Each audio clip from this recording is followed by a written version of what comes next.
What can we learn from the Songhai Empire? Well, the Songhai Empire has a very rich art heritage. A whole series of sculptures were found in an ancient West African city called Old Gene. The sculptures are thought to have been made by women, and they were made in female workshops. These sculptures show a mixture of naturalistic and abstract art. And therefore, it shows that people were thinking abstractly in terms of art heritage between 1000 and 1200 AD.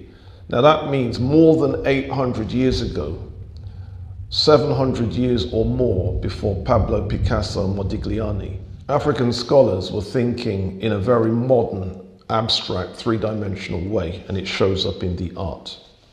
Then there's the architectural heritage. Some of the medieval West African cities still exist. Timbuktu still exists, Gene still exists, Walata still exists, Agadez still exists. And many of these have their medieval 12th, 13th, 14th, 15th, 16th century houses. Many of them are 2 stories, and on the 2nd story they have indoor toilets.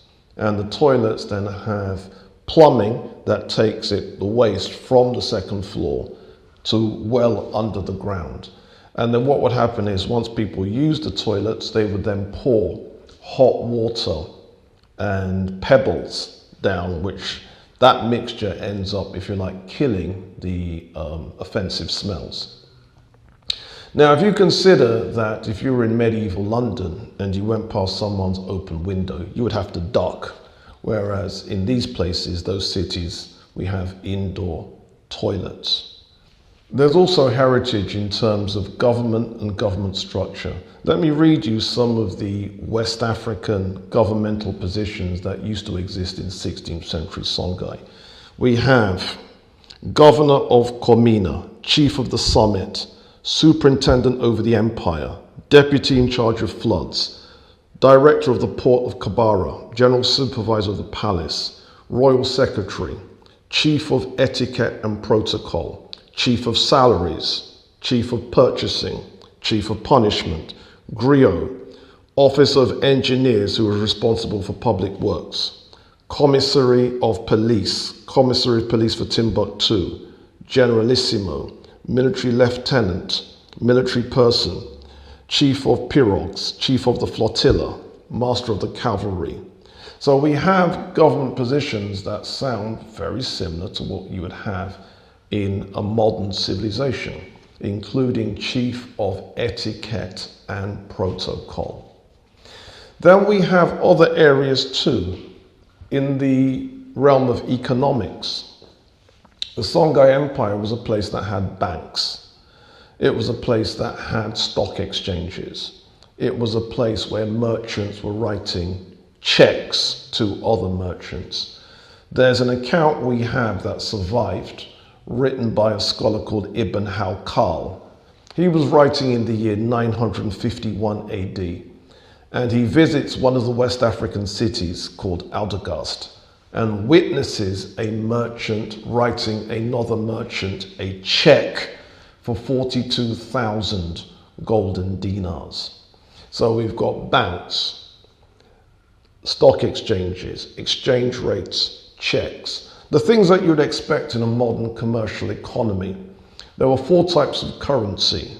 People were paid in gold, gold coins, cowrie shells, and in iron. And iron was sold as a pound of iron, half a pound, a quarter. And the result then, with these types of currencies, you then have to have an exchange rate to connect the 4 different types of currencies.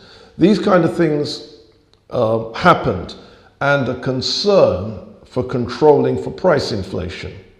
That appears in the documentation. That's why the royals like to keep control over the supply of gold. If gold was released too plentifully into the market, it would cause price inflation. There's other things too. Richard Jobson, in his book, The Golden Trade, visits the Gambia region and remarked that the people of the region ate once per day, believing that to eat once per day preserves their health. The Nation of Islam, their founder, the Honorable Elijah Muhammad, has a very similar teaching about the link between eating once per day and preservation of health. Now, scientists in our times believe that if one eats what's called a calorie-restricted diet, calorie-restricted diets have been shown to improve the lifespan of animals. So if you feed a rat 2/3 of the diet that a rat would ordinarily eat, it preserves the life. So the question has been raised, well, does that work with humans? And about 2 years ago, I believe, the BBC did a documentary on something called the fast diet, also known as the 5-2 diet, where people eat naturally 5 days per week and fast 2 days per week. And that is really a modernized version of what was being taught and practiced in the Songhai Empire when Richard Jobson was there. Chapter 8, The Resurrection and the Life, Case Studies by State. They called it Ghana. One black state defied the slow onslaughts of the Sahara for over 2,000 years, hanging on to its fringes fought into historic times, just as though it was determined to let the world actually see how far all of its sister states in that vast wasteland had died. Furthermore, its very antiquity and the similarity of its advanced institutions to those of the Ethiopian Empire in the East has raised the question of whether it was a Western outpost of that empire. There is, of course, no question about the travels of blacks between the Eastern and Western Sudan. And let me read that again. Furthermore, it was very antiquity and the similarity of its advanced institutions to those of the Ethiopian Empire in the East has raised the question of whether it was a Western outpost of that empire. There is, of course, no question about the travels of blacks between Eastern and Western Sudan. So they're finding traces of East African culture in West Africa, in Ghana to be particular. The geographers were among the first foreigners to arrive in the region in the 10th century AD. The Arab and European practice of naming countries and peoples often displayed both ignorance and arrogance. They did not condescend to inquire of the people about the name of their country or the naming of the titles they held. So they called this country Ghana, which meant the leader, head of the state, or in Western terms, the king. The people who migrated into the country from all directions had every reason to believe they were far enough into the interior to be free and secure at last in the kingdom that had never been conquered either by the forces of nature or of men. And its history was long. As citizens, they could help in the further development of the general prosperity and the education, which was an integral part of the national program. Ghana's actual history goes far back beyond its known record. That record lasted 44 kings before the Christian era, and this alone will extend Ghana's known history beyond the 25th dynasty, when the last black pharaohs ruled Egypt, which was the 7th century BC. Holding on and holding out against a slowly but steadily expanding ocean of sand and now 3 million square miles of the Sahara Desert, it had nevertheless reached a high level of greatness in the 11th century and was an empire comparable to most European states at the time. It surpassed many others in social organization, military power, economic wealth, and in the promotion of higher education. The African empire had expanded territorially by both conquest and peaceful alliances with neighboring countries, including dependencies such as Sama, Grantil, Gidaro, Galam, which is present-day in the northern Ghana area, Diara, Soso, Tikura. The desert tribes of Berbers were made tributaries.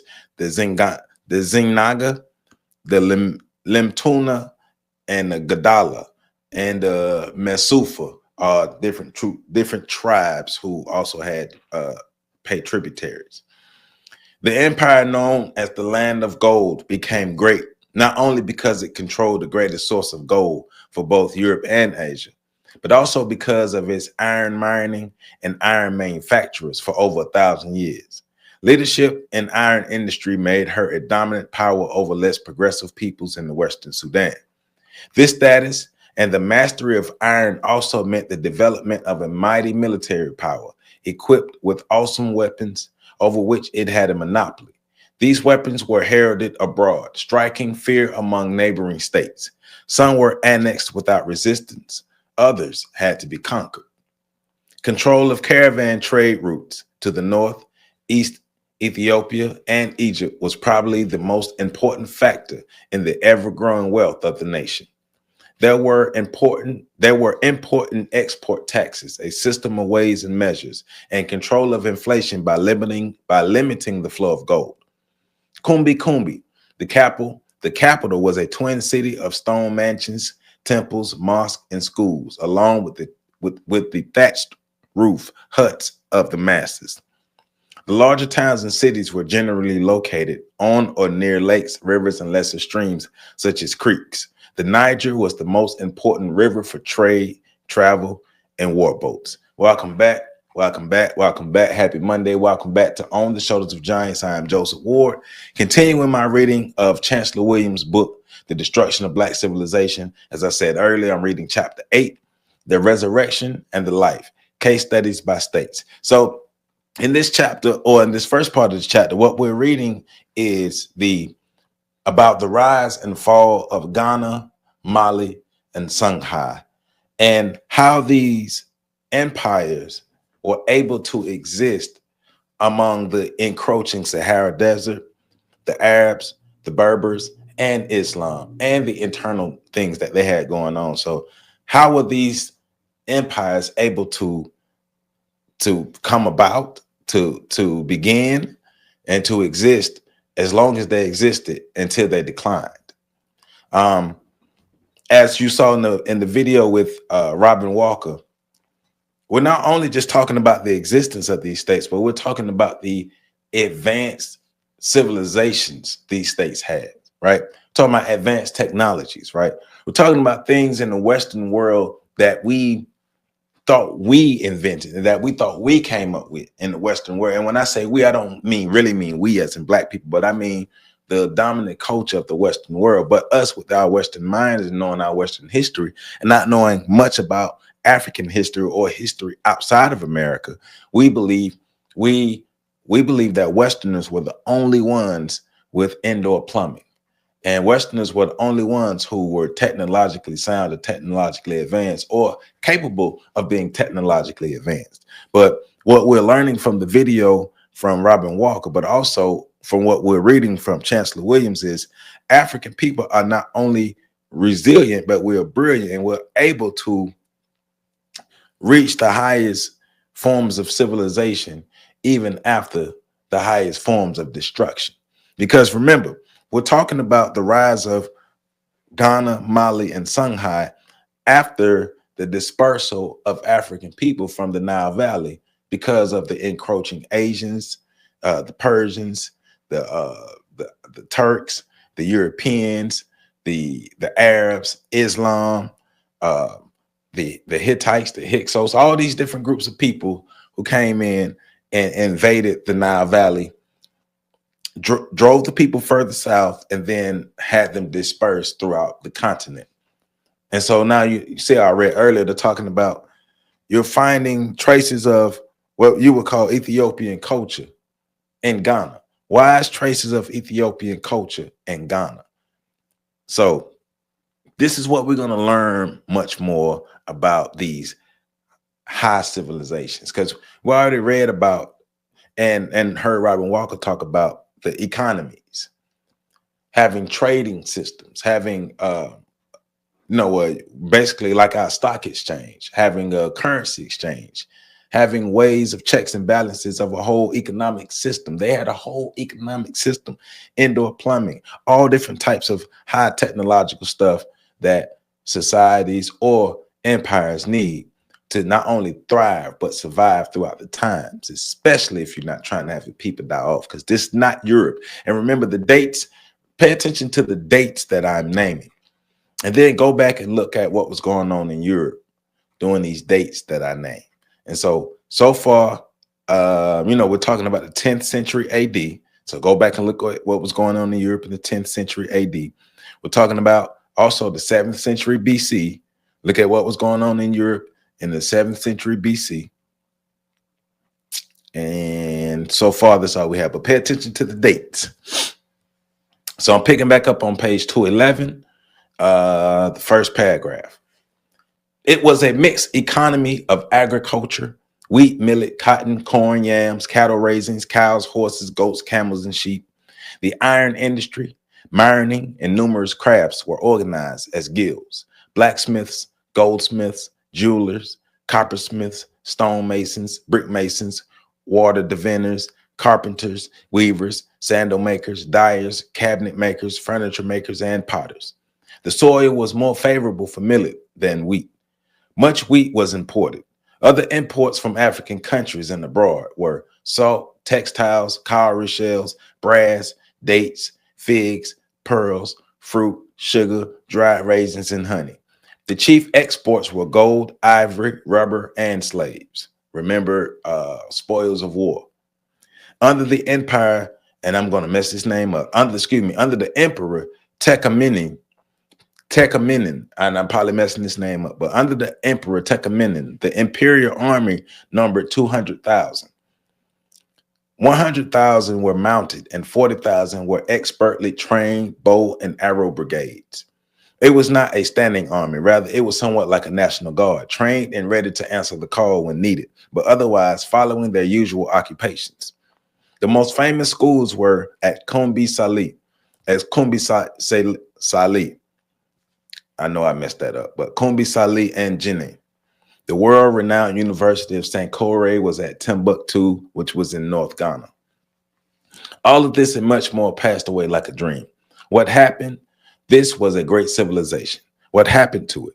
The country and its capital was visited by the great Arab geographer El-Bakiri, and sometime after 960 AD, remember that date, he described a vast country of fertile fields with rivers and lakes, woods and green plains, of busy villages, towns, and cities of stone. Yet, when Banel des Misiris, and I'm messing this name up, Banel des Misiris, visited the site of the capital city in 1914, all he saw at first was a level wasteland of rocks and sand as far as the eye could see. What happened to the city of stone? Where were the green fields and green trees? Where were the lakes and above all, what became of the great Wagadu River that flowed near the capital? How could any of these things ever have been true? If there is any such thing as the unbelievable, here it is. Yet oral history insisted that this was the area where Ghana's ancient capital city once stood. So digging unbelievably, the excavators finally reached and began to unearth the city that had been entombed by the desert sands for centuries, and the very idea that it ever existed had almost been forgotten. And what's funny is, growing up as Black people in America, we learn about Timbuktu as a term of being used as a place that's far away. So like, you must be going to Timbuktu, man. You going, man, that plane going over there, it's all the way in Timbuktu. And basically, Timbuktu is a faraway place. I know down here, I'm from North Florida. My family is from Central and South Florida. And actually, my dad's side of my family is from Duval County, Jacksonville, Duval. And my mom's family is from Alachua County on down to D-Land, Florida. So we're talking North and Central Florida, right?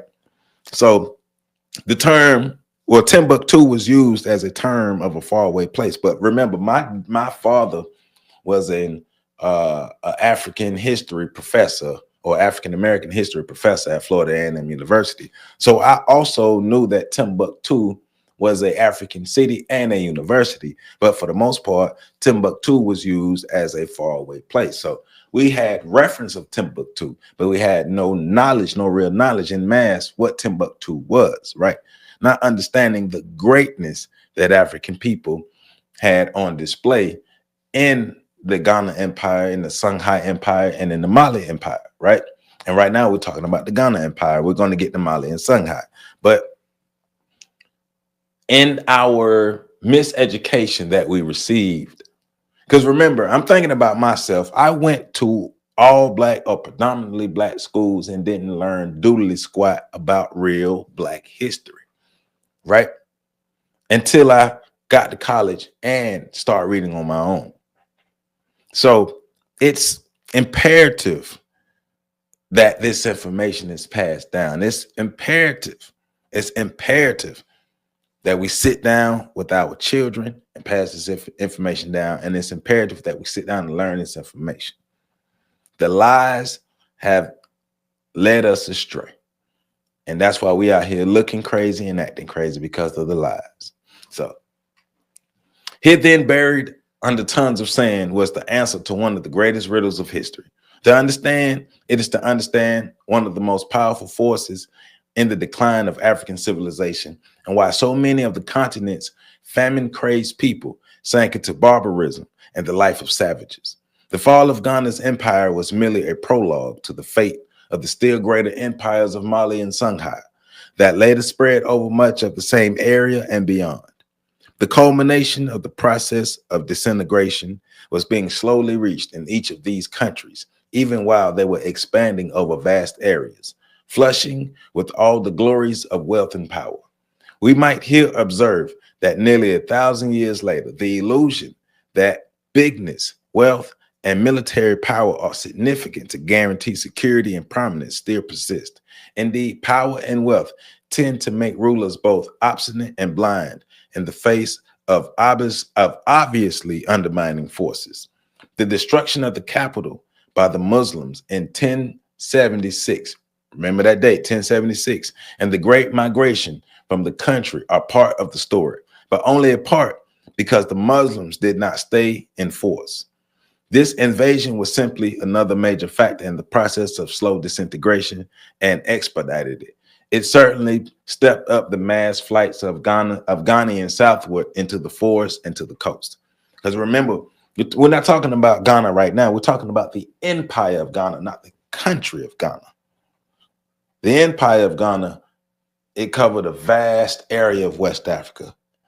And the country of Ghana is more coastal, right? But we're also talking about the further influx of Islam and the Arabs and the Berbers into West Africa. They came into East Africa, North Africa, and spread all the way into West Africa. And we're going to get into how Islam further spread within West Africa. Because I tell people, I try to remind people that when the Europeans showed up, African people not only had civilizations that had risen and fell, but Islam was a dominant religion that was battling with the indigenous African spiritual systems, right? Because Islam came in, and it came in by force. And it came in by strategy as well, a strategy of survival and force. And so a lot of the slaves, the Africans who were enslaved and taken to the Americas and taken to Europe, they may have been either Muslim, Islamic, or they followed the traditional African spiritual systems. But Christianity and Islam were already on the African continent before the Europeans showed up. A second factor that affected the stability and growth of the country was the continuous raids by the Semitic nomads of the desert. Bear in mind that some of the attacking nomads were tributary subjects, mostly Berbers and Arabs. The aims were booty and destruction, not conquest and settlement. And we're not talking about booty as in booty. We're talking about booty as in spoils of war. The desert people hated settled civilized life, regarded it as feminine. Desert people did. The nomads regarded settled life as feminine. The raiders appeared suddenly and surprise attacks and disappeared as suddenly. Settled countries were deserted and migrations developed en masse. The refugee movements within the country created internal tensions and conflicts, while movements from the country further weakened it. A chain reaction set in, and some of the internal causes of conflict and disintegration may be noted as follows. 1. Dissatisfaction with a central government that tended progressively to undermine the traditional constitutions of both parent nuclear state and of the formerly independent states which now make up the empire. 2, the desire for independence on the part of these states or more security in the alliance with some other seemingly rising power such as Mali.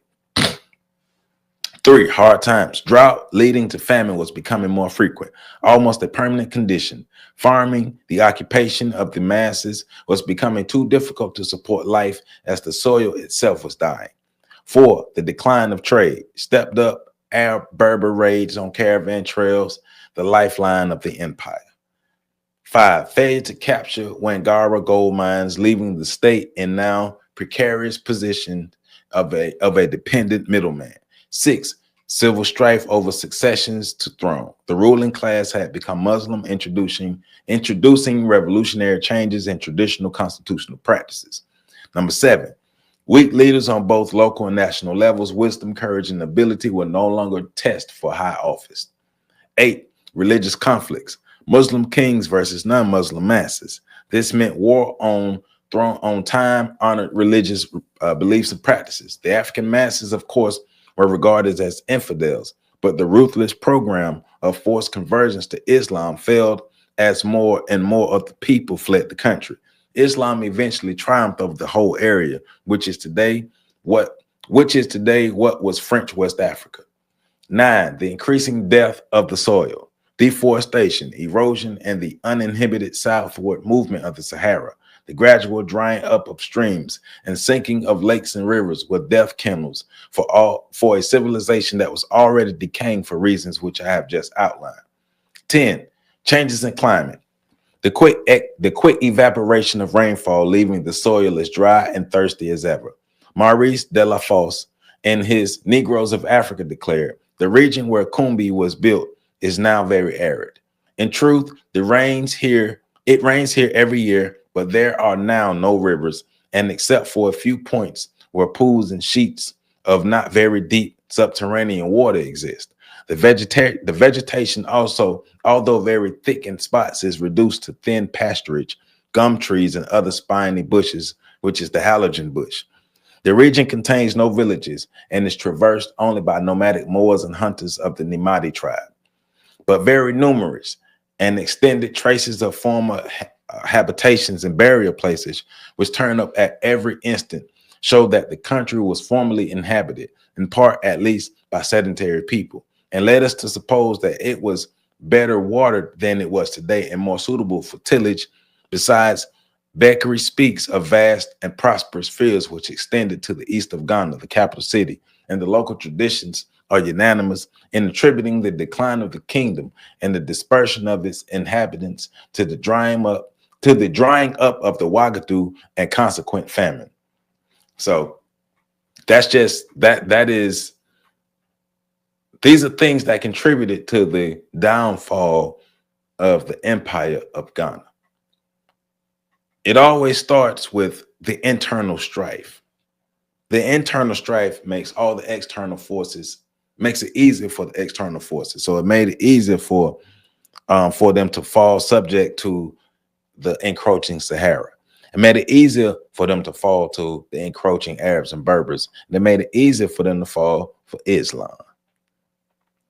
So that was the decline of the empire of Ghana. So after Ghana, what happened? Well, the rise of Mali. Mali was the second of the great three West African empires that became well known in the medieval world. The medieval world, although its history has been traced back to Paleolithic times through rock paintings, carvings, and other archaeological findings, such as the Asler Man in 1927. The empire rose in the 13th century with the decline of Ghana. Now we're talking about 1200.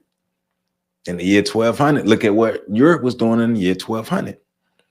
Kangoba was the small kingdom of the Mandinka people on the southern border of Ghana near the mouth of the Niger River. It was a tributary state and held the strategic trading position of dominance over the gold mines of both Wangara and Bore. Among the contestants for succession to the disintegrating empire of Ghana were two of its rebelling provinces. I'm finna mess this up. Kaniga, I think I'm saying it right. Kaniga and Diara.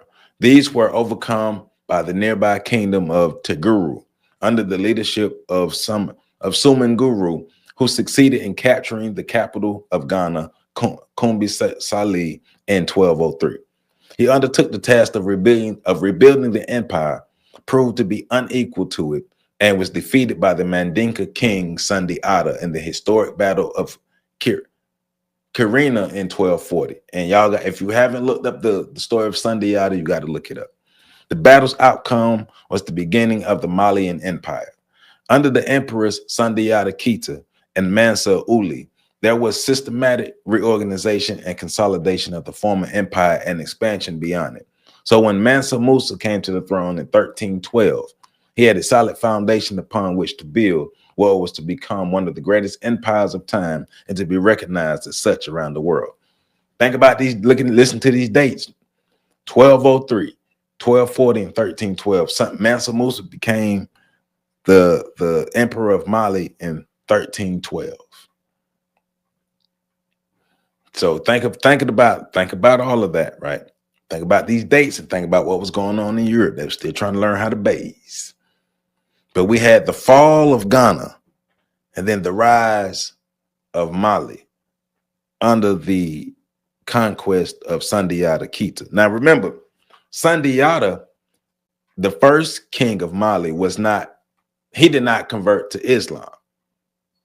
It was rulers after him, maybe 2 or 3 after him, maybe 4 after him, that started converting to Islam for their own survival. But when Mali started, it wasn't an Islamic empire. But after Sundiata's time, the emperor started converting to Islam. But 2 things should be noted here. The first is that both Ghana and Mali introduced strong Arab Berber tribal states under their rule. Most of these were united desert societies. They occupied the surrounding strategic points of power. They were able to harass and raid the great caravans, conducting the vast import and export trade of the black states across the Sahara. The armed escort guards were powerless against them because they could throw a mile-long caravan into disarray and confusion by the tactics of sudden attack and withdraw, until the heavily landed fleets were at their mercy. These caravan trails, the lifelines of the empires, were regularly under attack or threatened. One solution of the problem, it was believed, was for black kings to become Muslims. See, and this is a part where, yes, the sword matters, but it doesn't, but it does, but it doesn't, but it does, but it's indirect, but direct, right? Because they switched to Islam for survival, right? Embracing Islam became not merely a policy of expediency whenever Arab or Berber Muslims gained a dominant foothold in Black Africa, but it became a compelling means to economic survival. The Muslims not only controlled the all-important caravan trails, but all African ports of trade with the world. The fact that many of the desert tribes were normally a part of the empire or tributaries to it made it matters worse. So yeah, we're going to be tributaries to your empire, but we're going to take your stuff anyway. Pretending to be loyal to the emperor when it served their purpose. They could play it both ways. They therefore always had their separate communities in the capital city and all important trading towns. As Muslim brothers, they secured important posts in the government, protected caravans. Let me read that again. As Muslim brothers, they secured important posts in the government, protected caravans, moved unmolested. We know what that means. They had to pay them. They had to pay them. You got to pay me to go free. What it means is that the loyal Arabs as adversaries, as advisors to the king, were in a position to collect tribute from him to pay off potential raiders. Here, as elsewhere, brotherhood and integration were most beneficial for the whites, even when they were in a politically subordinate status. We subordinate, but we got to save y'all from the people that's messing with y'all, because we can, we know these people better than y'all know these people, man. So if you really want, if y'all trying to get straight, y'all trying to get y'all trade together, because you need the trade routes, you got to mess with us. What's up? We got you. All we need, you take care of us, and we take care of you. What you trying to do? The second important fact to be noted is that the Arab Berber position near and within the empire was the base from which the fanatical, and I'm gonna mess this name up, Almoravides. There we go. The Almoravides spread the Islamic religion in the West Africa with the uncompromising aggressiveness unmatched in the history of religion. Their proselytizing brotherhoods were camps of militant missionaries. They were hostile to the black masses because the masses actively resisted conversion to Islam. Here again may be an example of why so many Africans, and especially Afro-Americans, think of Arabs as colored people, for the well-known Almoravides were indeed predominantly mulatto. Strong black Muslim kings protected their people. Brahmandana was the first Mansa king of Mali to embrace Islam in 1050 AD, right? He urged that all succeeding Mansas do the same. That was after Sundiata, like I said earlier. Arabic historians therefore list him as the first king of Mali, which he is not, because Sundiata is. The history of the country began with Islam and the pilgrimages to Mecca, another aspect of the blackout. And we just read, and we know, if you study the history of Mali, go look it up, Sundiata Kite, you'll get all the information you need, right? The emperor kings who came after Brahmandana did indeed become Muslims, mainly for reasons mentioned above. Some became as fanatic as any of the semi-barbarous Almoravides or of the deserts. Such was the great Mari Jalik, known to fame as Mansa Musa. So Mansa Musa's original name was Mari Jalik. It appears that his driving ambition was to be known worldwide as the greatest black Muslim in all Africa. He succeeded, and it paid off on all fronts, except among the masses of common people. International trade. Now, remember, we in this time, we're talking about Mansa Musa. We move all the way down to the 1300s to talk about Mansa Musa.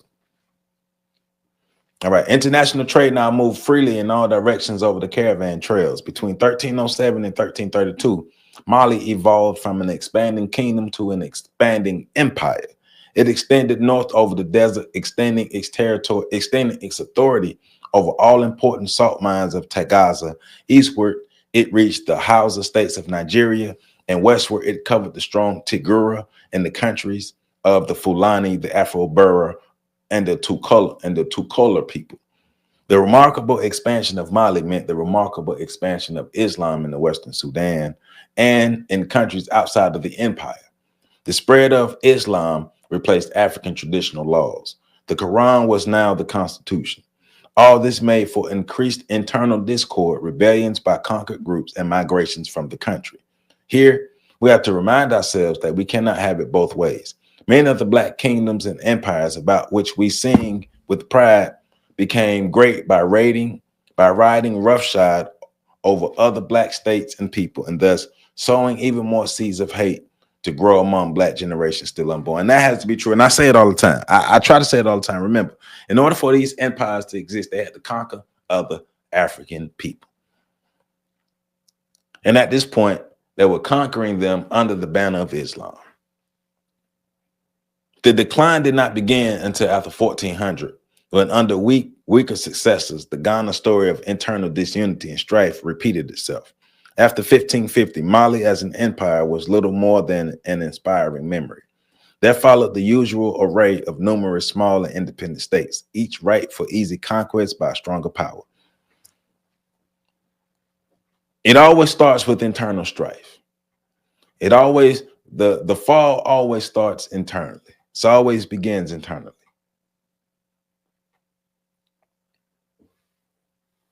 Think about how many different empires and kingdoms that we've read about thus far reading this book that have all failed the same way, have all did the same stuff. Nobody's learning from history. I know I sound like a broken record, but I'm gonna keep saying nobody's learning from history. African people have a bad problem of not knowing the history and not having the willingness to even want to study it. So let's go on to Songhai. After the fall of Mali, there's the rise of Songhai. It is almost like retelling the story of Ghana and Mali. The Songhai people were the nuclear group that was to build their name to the greatest African empire of the 15th and 16th centuries. Here we go, the 14 and 1500s. Their small state with its capital at Kukaya was east of the Niger River bend between Gao and Agadez. I'm gonna mess up a lot of these names. Its history under a long line of Dias or kings can be traced back to the 7th century. The 16th ruler, Dia Kosoe, was crowned at Gao early in the 11th century, and the capital moved there. The capture of the city-state from the Soroko people in the 7th century was the early beginning of the Songhai expansion.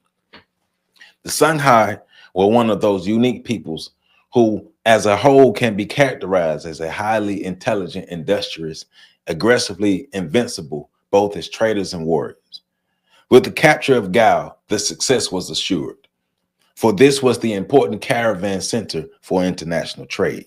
It dominated the commerce of the central regions of the Western Sudan, controlling the flow of gold and ivory from the southern forests to the precious salt trade from the Tangaza mines of the Northeast Desert. This was an intolerable situation for the still powerful Mali. Therefore, in 1325, Mansa Musa sent several divisions under his Albius generals to bring Gao and other Songhai territories within the empire. The defeated Songhai pretended loyalty and wholehearted allegiance to the Mali Empire while busily rebuilding and reorganizing their armies and political structure. They discontinued the rule of the Dias in 1335 and started a new leadership with the kingly title of Sani. It was the rapid expansion in all directions was resumed when Sani Ali, perhaps the greatest of Songhai emperors, came to the throne in 1464. He became a nominal Muslim for the same economic reasons that influenced other Black kings. The Muslims not only controlled trade with Asia and Europe, but they also dominated trading activities in towns and cities through resident merchants. The wealth of the nation depended very largely on cooperation with them. The African people, on the other hand, were generally anti-Islam. The problem of all African kings was how to be a Muslim without alienating the people. Sani Ali was powerful enough to play it both ways. It became clear to the Arabs and Berbers that his real loyalty was to the traditional religion of the Africans. They never forgave him. However, at the close of his 35-year leadership as a great general and statesman, in 1492, the Songhai Empire rivaled that of Mali in wealth and territorial expansion. In 1492, the two principal seats of learning, Timbuktu and Janneh, had been included in Songhai's northward and westward sweep. It was at Timbuktu that two of the great African writers of the period wrote their famous histories in Arabic, Tariq al-Fattash by Mahmud Khati and Tariq al-Sudan by Rahman as-Sadi. The most famous African scholar during this period of Songhai's intellectual flowering was the biographer and lexicographer Ahmad Babo, born in 1526. They all wrote in Arabic, just as Black Americans all write in English, and for the same reasons. And that will conclude my reading so far for this video. That will conclude my reading for this video. And that'll be page 219. So that's from page 218. So that's from 208 to 218. I split it up that for a reason. So you'll see with the next video. So the reading can be concurrent and smooth. But this is showing you the rise and fall of three of the greatest empires to not only exist on the African empire, but three of the greatest empires to exist within the world: Ghana, Mali, and Songhai. Just like the fall of the empires along the Nile River, when you allow invaders in, whether they're coming in through means that are not harmful, or harmful means, don't let them in. Do not accept foreign religions. Two of the biggest things that I see that led to the internal strife is the foreign religions and foreigners, period, and the foreigners' influence, period. The influence of the foreigners and the foreigners' religions, that causes a lot of internal strife. And then the empires begin to crumble. And when they crumble from the inside, they are vulnerable from the outside. We have to learn these lessons, people. We got to learn these lessons. So, but once again, check the dates. Check the dates that we was talking about. Check the dates. Because the Europeans trying to tell us African people were in the jungle swinging from trees, waiting on Europeans to come save us and teach us about God and Jesus and religion. Well, remember, Christianity, we've already read that Christianity and Islam already existed upon the African continent before any of the modern Europeans came, before the 1400s. Christianity and Islam already existed on the African continent. African people already knew about these things and helped spread them throughout the continent to their own detriment. We have to be careful about our nature, because our nature as people has been very harmful to us and very helpful to our enemies. So that's Destruction of Black Civilization, page 208 to 218. For the next video, we're reading from 219 to 234, I believe. From 219 to 234. Let me double check real quick. 219 to 234. Yep, 219 to 234. If you haven't already, hit that like button, comment, subscribe, share. Like, comment, subscribe, share. Like, comment, subscribe, share. You hit that like button. The more you hit that like button, the more people see this. The more views we get, the better it is. And it helps this channel grow. It helps this platform grow. Helps me be able to provide resources for my Black History School and a lot of the initiatives that I have going on in my community now to educate my community on as much Black history as possible.